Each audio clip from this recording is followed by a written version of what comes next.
Lucas capítulo 10, versículo 25 e diante, diz assim: E eis que certo homem, intérprete da lei, se levantou com o intuito de pôr Jesus à prova e disse-lhe: Mestre, que farei para herdar a vida eterna? Então Jesus lhe respondeu, lhe perguntou: Que está escrito na lei, como interpretas? A isto ele respondeu: Amarás o Senhor teu Deus de todo o teu coração, de toda a tua alma, de todas as tuas forças e de todo o teu entendimento, e amarás o teu próximo como a ti mesmo. Então Jesus lhe disse: Respondeste corretamente, faze isto e viverás. Ele, porém, querendo justificar-se, perguntou a Jesus: Quem é o meu próximo? Jesus prosseguiu dizendo: Certo homem descia de Jerusalém para Jericó, e veio a cair em mãos de salteadores, os quais, depois de tudo lhe roubarem e causarem muitos ferimentos, retiraram-se deixando semi-morto. Casualmente descia um sacerdote por aquele mesmo caminho, e vendo-o, passou de largo. Semelhantemente, um levita descia por aquele lugar, e vendo-o, também passou de largo. Certo samaritano, que seguia o seu caminho, passou-lhe perto, e vendo-o, compadeceu-se dele. E chegando-se, pensou-lhe os ferimentos, aplicando-lhes óleo e vinho. E colocando-o sobre o seu próprio animal, levou-o para uma hospedaria e tratou dele. No dia seguinte, tirou 2 denários e o entregou ao hospedeiro, dizendo: Cuida deste homem, e se alguma coisa gastares a mais, eu te indenizarei quando voltar. Qual destes 3 te parece ter sido o próximo do homem que caiu nas mãos dos salteadores? Respondeu-lhe o intérprete da lei, o que usou de misericórdia para com ele. Então lhe disse: Vai e procede tu de igual modo. Amém? Em um certo momento do ministério de Jesus, ele foi questionado por um publicano. Esse publicano, querendo se justificar, fez algumas perguntas para Jesus. E em meio às respostas e colocações que Jesus fez, Jesus contou uma parábola, contou uma história. E essa história, narrada mais ou menos assim: um homem, um trabalhador, um viajante, alguém que andava um certo trajeto, alguém que seguia o seu caminho, foi atacado por assaltantes, por criminosos, por bandidos, que lhe armaram uma cilada para roubar os seus bens. Durante esse assalto, durante esse ataque desses criminosos, eles bateram muito, eles espancaram aquele homem. Então, além de roubar os seus bens, deixaram aquele homem caído na beira do caminho, semi-morto, diz a Bíblia, quase morto. Aquele homem com ferimentos sangrando, aquele homem com ferimentos ali, além da dor, é a possibilidade de morrer, de perder a vida naquele lugar. E quando nós ouvimos uma narrativa como essa, nós podemos comparar com João capítulo 10, versículo 10, em que a Bíblia diz assim, que o ladrão, ele não vem senão para matar, roubar e destruir. É isso que o diabo ele quer fazer com a nossa vida. É isso que o diabo ele tenta fazer conosco. Ele tenta nos matar, ele tenta nos destruir e ele tenta nos roubar. Essa sempre será a tentativa do inimigo. É lógico que nem sempre ele tem êxito, porque nós estamos na presença de Deus, nós buscamos a Deus, nós nos colocamos na presença do Senhor, nós oramos a Deus pedindo que Ele nos proteja. Então, muitas das vezes, a tentativa do diabo em nos matar é frustrada. Muitas vezes, a tentativa do diabo de nos roubar é frustrada. E muitas vezes, a tentativa do diabo de destruir a nossa vida também é frustrada. Só que, às vezes, em alguns momentos, pelas astutas ciladas que o diabo nos arma, ele consegue, de alguma forma, nos machucar, consegue nos ferir, consegue nos deixar às vezes caído e sangrando por causa de um acontecimento e de um episódio. O diabo, ele tenta de tudo. Ele se faz valer de qualquer tipo de situação e muitas vezes até usa pessoas para tentar nos ferir, para tentar nos machucar. E o que acontece muitas vezes?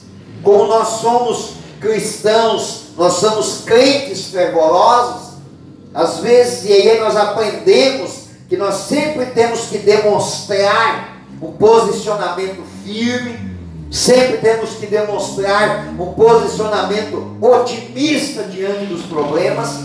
Às vezes nós queremos demonstrar que está tudo bem com a nossa vida, mas às vezes é algo superficial, é algo de aparência. Por quê? Porque na realidade nós estamos sofrendo, estamos sangrando.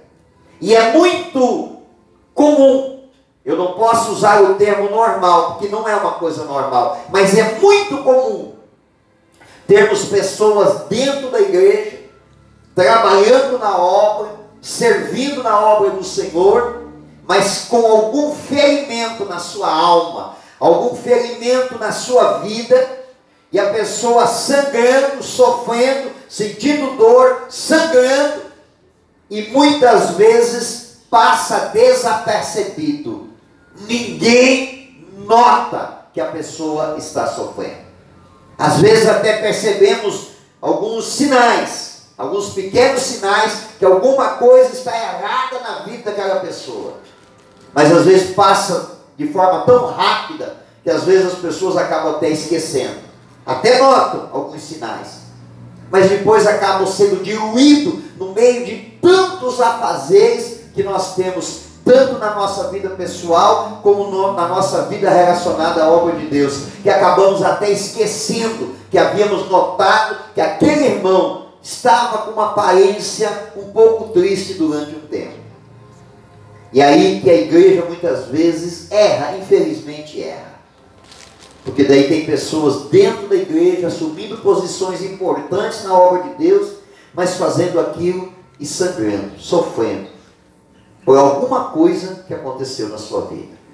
Nem sempre, irmãos, aquilo que te machuca vai me machucar. Cada um de nós tem um ponto frágil na sua vida, e é isso que o diabo ele fica espreitando. O apóstolo Pedro, na sua muita sabedoria como homem de Deus, ele escreveu lá em um dos livros que ele escreveu, de 1 Pedro, as cartas que ele escreveu de 1 Pedro, ele diz que o diabo, nosso adversário, ele anda ao nosso derredor, rugindo como um leão, buscando a quem ele possa devorar. Ele fica esperando uma oportunidade, esperando um momento.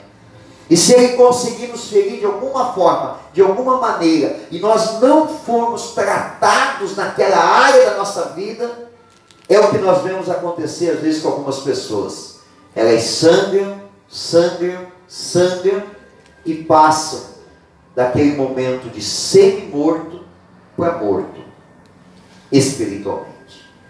Às vezes é espiritualmente, às vezes é emocionalmente, porque deixam de ser produtivos. Deixam de ter ânimo, de ter vontade, de ter força para reagir diante dos problemas. Aquele homem ficou caído na beira do caminho. E quando Jesus usou na história da parábola, ele usou o termo de sacerdote e de levita, na verdade ele queria dizer o quê? A igreja erra com relação às pessoas feridas. A igreja erra. A igreja passa de largo. A igreja não nota, a igreja não vê, a igreja faz de conta que não está vendo. E aí pessoas importantes, queridas, pessoas que nós amamos, às vezes estão dentro da igreja e estão sangrando. Cada um de nós tem um ponto frágil.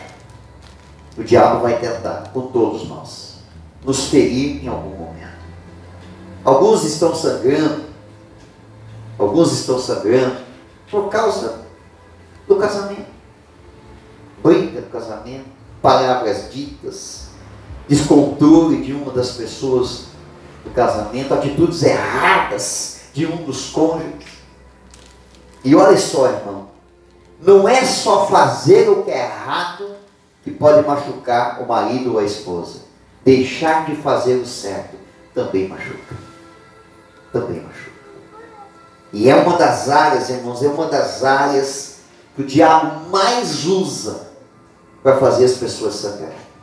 É no relacionamento matrimonial, no casamento. A esposa que não respeita o marido, a esposa que não quer se submeter ao marido como cabeça dentro de casa, a esposa que não se esforça para tratar bem o esposo, para honrar o esposo dentro de casa, não se esforça para ser a companheira, a adjuntora que Deus fez de verdade.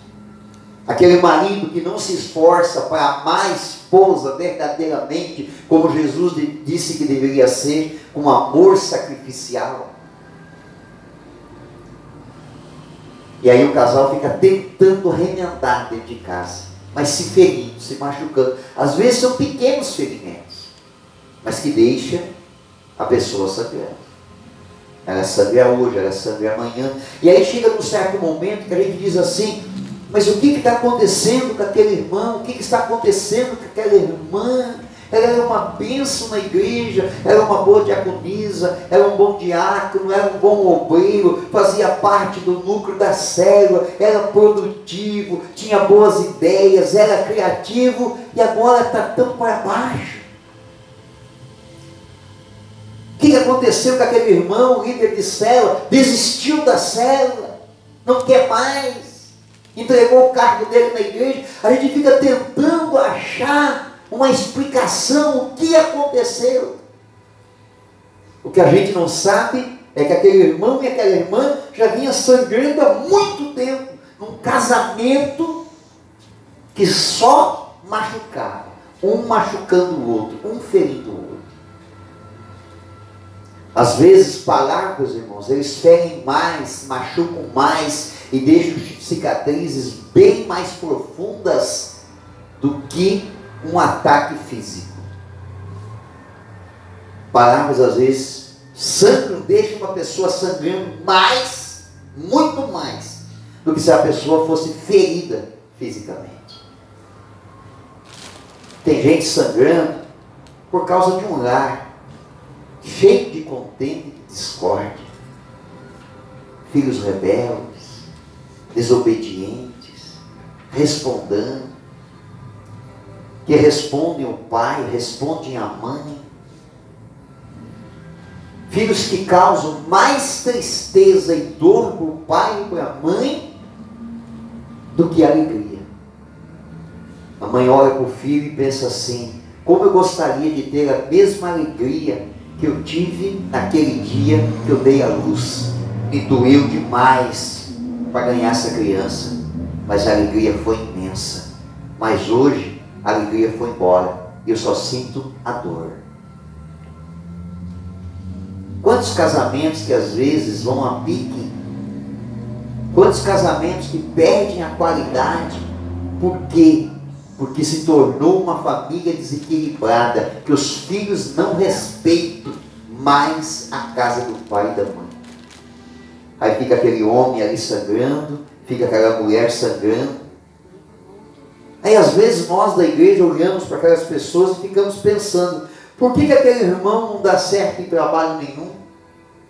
Porque tudo que aquele irmão vai fazer dá errado. O que a gente não enxerga é o quanto ele tem sangrado por tantos ferimentos que ele passa. Quantas famílias desestruturadas em que os pais machucam os seus filhos. Não é o machucar fisicamente, é o machucar emocional, que tratam os filhos de uma forma muito violenta nas palavras, a violência verbal. Dizem tudo que vem à mente dos seus filhos e deixam os filhos dentro de casa sangrando. Aí a gente olha e diz assim: por que será que aquele menino não vai bem no colégio? Por que aquela menina é tão introvertida, ela não se solta? Às vezes eu noto algumas pessoas que até uma certa idade, elas não produzem nada dentro da igreja. Nada dentro da igreja. Elas não conseguem produzir nada dentro da igreja. Meninas que poderiam estar ajudando na sala da alegria e não estão. Meninas que poderiam estar no núcleo da célula ajudando e não estão. Meninas que poderiam estar formando um grupo de coreografia e não estão. Meninas que poderiam estar em cima do altar cantando para Jesus, porque tem uma voz boa e afinada, e não estão.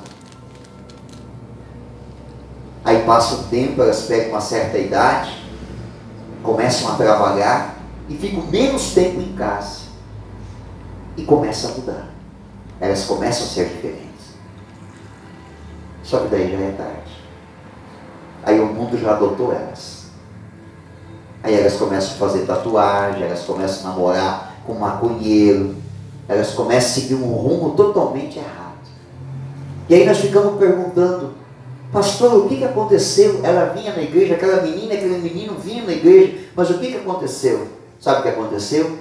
Um lar desestruturado, com pais que falavam tudo que vinha à mente em direção àquela criança, àquele adolescente, fez com que ela sangrasse durante muito tempo, semi-morto dentro de casa, e ninguém percebeu.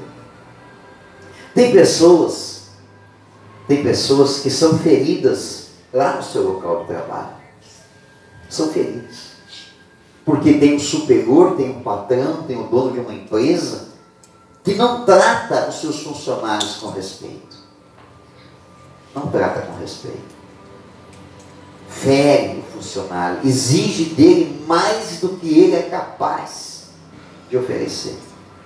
E às vezes pressionado pela situação financeira e às vezes até pela idade que tem. Sabe que se deixar aquele emprego, dificilmente vai arrumar outro nas mesmas condições e ganhando o mesmo salário. Se sujeita àquela situação e fica ali sangrando, sangrando, sangrando.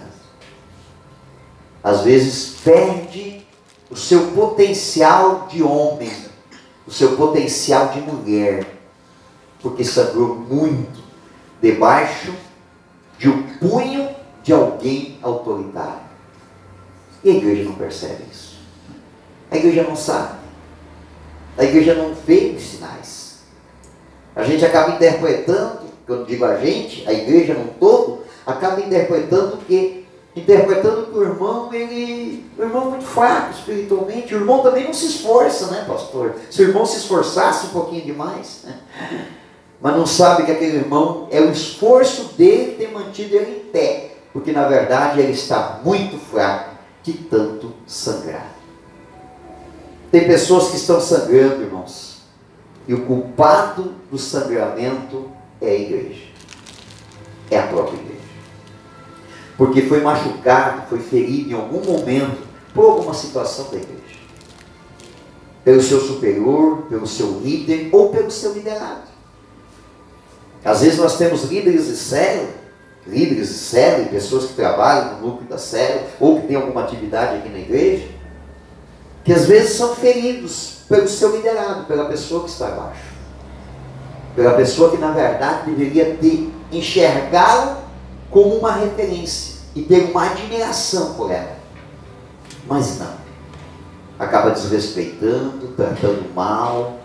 São inúmeros os casos aqui na igreja de pessoas que se doaram por alguém, trouxeram a pessoa para a igreja arrebentada, quebrada, pessoa com a vida arruinada, e aquele irmão e aquela irmã acolheu, cuidou, orou, jejuou, aconselhou, visitou, insistiu, acompanhou, e Deus mudou a vida dela.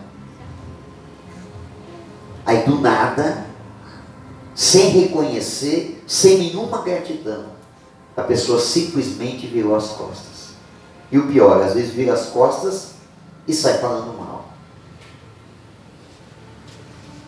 Você fez 100 coisas para ela, 100 coisas boas, mas uma vez que você errou, foi o suficiente para ela te abandonar.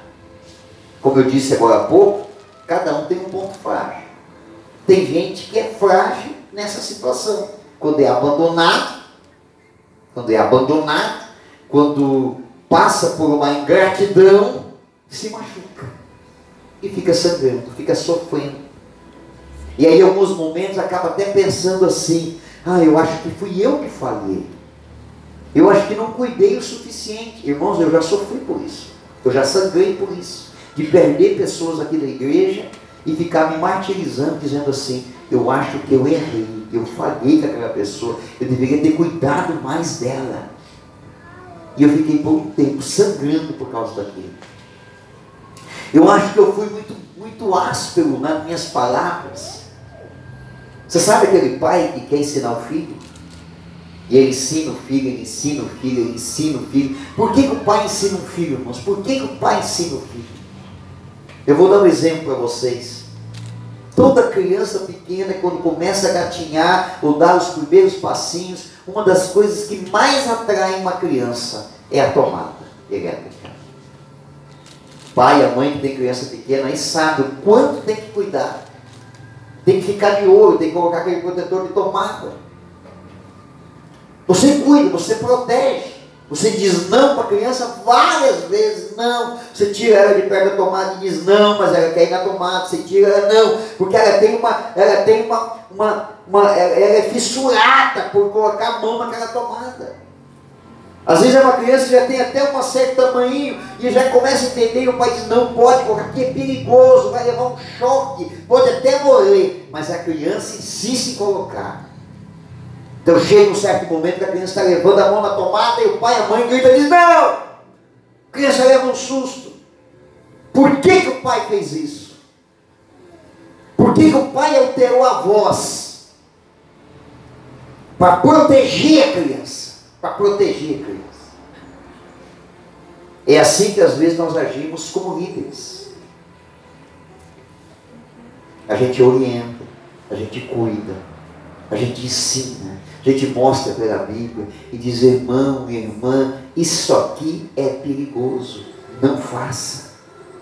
Não haja desta forma, não coloque a mão na tomada, você vai levar um choque. E a gente fica ali ensinando, falando, cuidando, vigiando, fica cuidando da pessoa, cuidando. Chega um dia que a gente altera um pouquinho a voz, diz, não, irmão! E aí o irmão, ele é uma criança espiritual, mas ele está no corpo de um adulto físico. Aí o que ele faz? Aí ele fala tudo que vem na mente. Ele sai da cela, ele sai do núcleo, ele entrega o carro, ele sai da igreja. Aí você não presta mais. Como é que você enxerga ele? Você enxerga ele como um filho.